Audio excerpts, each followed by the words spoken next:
Hey guys, it's Brandon and Jessica back at Carey Paul Honda. We hope you had a great holiday season, and as our present to you this year, we have a brand new car to show you. Yeah, like she said, start of the new year, start of a new product. What we're highlighting today, first video of the year by the way, is the Honda Crosstour. Just came out.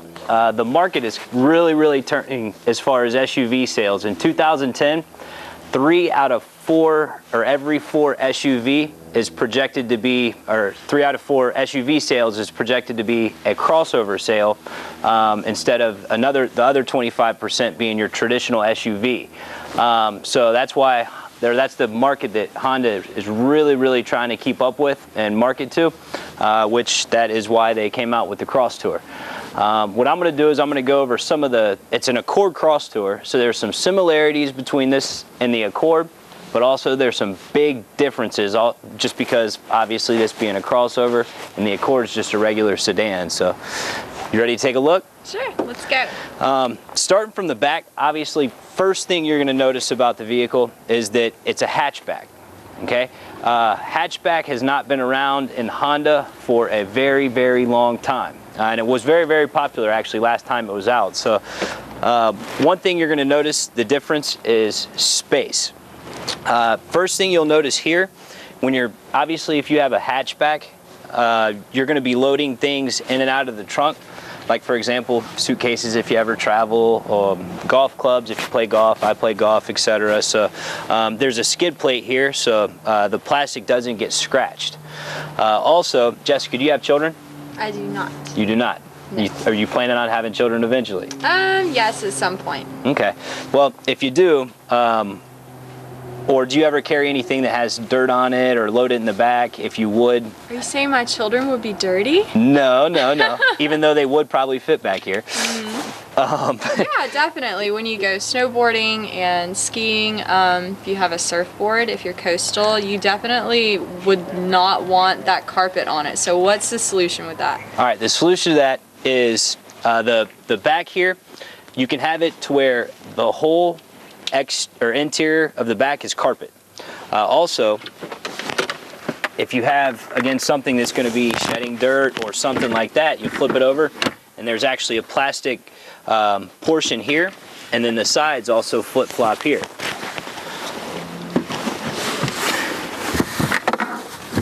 And you see it's very simple, very easy, not a lot of pushing and pulling, doesn't take a whole lot of time, but obviously that's going to prevent this from getting dirty. If it's not carpet, it's not going to get dirty. The other thing is ease of space, or one, ease of space, but two, just actual overall space. So let's say, for example, what do you carry sometimes that's long? Like suitcases. I can have a lot of suitcases sometimes. Sure. Lots of luggage when you travel, I'm sure. 5 days worth of luggage for a 2-day vacation. Sometimes. So one, you're going to see traditionally a lot of times you would have to go to the, like for example in a regular Accord, you would have to go to the side and let the seat down. This, you can do it on that side, Jessica. As you can see, you pull the handle there, it just goes down automatically. Okay. Very easy, very simple, still accomplishes the space that you're going to need. Obviously, you're going to need it if you've just got a crossover vehicle. As you can see, if you have things in the back, obviously you don't want people looking in. So this is going to cover that, and this also, now if it got in the way, Jessica, these actually remove also. Okay. So you have the flexibility there. Okay. I mean, you're not always going to be carrying something small. Nice. Any questions so far about the rear? I think that's it if we want to move on to the interior. Okay. Watch your fingers there. And before we go to the interior, I'm actually going to show you something unique on the side here. Now, they made the tire a little bit bigger. It's actually an 18-inch rim and tire, which is going to make the driving a little bit smoother. Also compared to, for example, the Toyota Venza. The Venza has a low-profile tire, whereas these are actually all-season tires. So that's going to make a little bit better handling. It's going to drive smoother and better, a little bit safer on certain surfaces like ice, things like that. And also with the Venza, according to, I guess, certain critics that have driven the Venza in the past, when you accelerate, It's real easy to spin the tires of the Venza. Okay. Which I kind of noticed at the Honda Ride and Drive that we went to. Okay. So just, you know, a couple little different things to point out. And then obviously the style of this is going to be different from an Accord also, and also really different from your typical crossover vehicle, like for example, a Murano, Nissan Murano, or even the Honda CR-V. This is more of, it's not like a large SUV. Right. It's going to be more of a sporty SUV, so it accomplishes the space that you need, but also still has the fuel economy and also the sportiness. Okay. So, I mean, again, if 3 out of 4 SUV sales are going to be crossovers in the next year, you might as well go for it. So, one last thing on the front over here. All right, so on the front here, something different you're going to notice about this compared to the Accord. This is a more, I guess, a bigger design. It sits up a little bit higher than the Accord. Right. I really call it, how I describe it, is an Accord on steroids. Juiced up. Yeah, juiced up. A little bit bigger, a little bit more power, etc. You have any more questions about the front end? Under the hood, what is the engine like? Is it the same as the Accord? Now, it's the same as the V6 Accord. It's the 3.5 liter engine. Still has the same horsepower as the V6 engine Accord, which is 271 horsepower.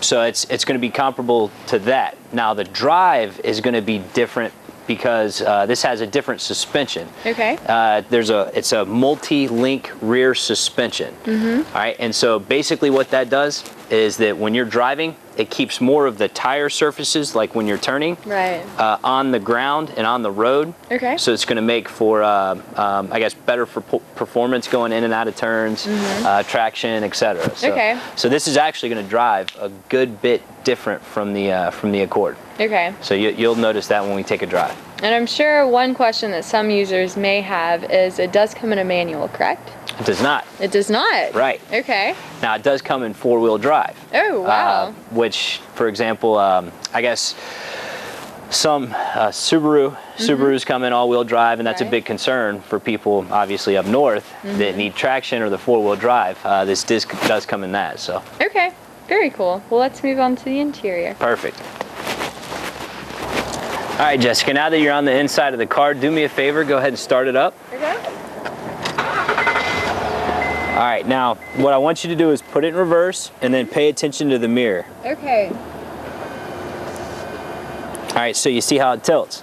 That's going to help you with backing up. Anytime you're reversing, you obviously want to know what's on the side of you, behind you, etc. So that'll should help out with the backing up and everything. Parallel parking downtown, kind of whatever you need. So Honda actually kind of they had some features that kind of targeted more of the luxury market. So they put some more luxury features that luxury cars have in the Crosstour. Again, trying to target that sort of market along with crossover market. So. Okay, and as I'm in here, I do notice that it has a couple of other leads from the Acura TL, and the seats, obviously, as we go in, with the seat memory. Yeah, so the memory seats, you have memory 1, memory 2, and you can set the driver's side to whatever seat position you want and set it to 1 or 2, and then also you can set your mirror to 1 or 2 also. So if you have 2 different drivers, it's going to accomplish the first driver's seating position and mirror position. Same thing for the second setting. Okay. So it accomplishes 2 different positions for the mirror and the driver's seat. Okay. Which is always nice. You get in and it automatically goes to your seating position, which is nice. Now, it doesn't have autopilot. You can't just drive home automatically from somewhere, but it will put you in the right seating position. That's nice. I also noticed that you do get a little bit of autopilot with this. Bluetooth, that's also on the TL. And I don't know if that's new to the Honda Accord Crosstour or if you guys have been doing that, but it's the way that it's laid out is really similar to a TL. I find that striking that they're appealing to that market with that. Again, hitting more of the luxury market in the Honda. It's just a lot less expensive and a lot less to maintain over the period of time you have it. So all very good stuff. Okay, cool. I'm excited to see how this drives. You ready? When you are. Okay, let's go.